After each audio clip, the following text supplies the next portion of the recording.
po ang Bukaw River.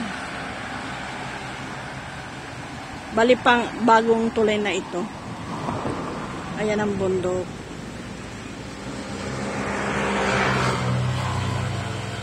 Napakalaki na po ng ano nito.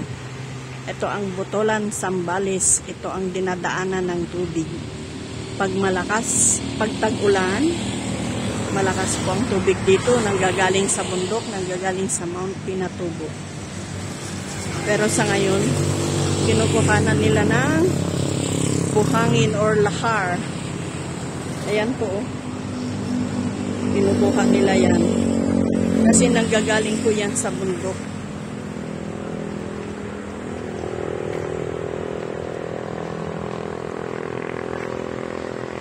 Ayan po.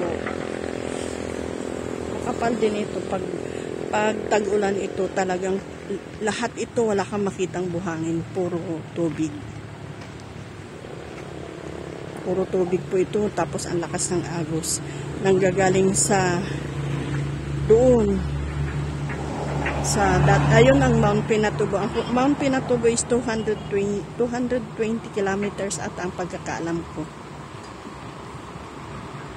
Dati yan dyan, maraming nakatira dyan. Pupunta kami nung bata na kami. Ang tawag namin dyan is lipay po. Maraming punong kahoy, maraming puno ng kasoy. Ngayon wala na po. Lahar na since pumutok ang Pinatubo.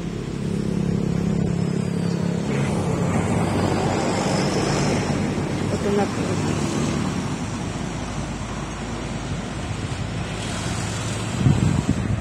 Ito ang kasama ko na nag-aantay, ang aking sweetheart at saka yung anak ko.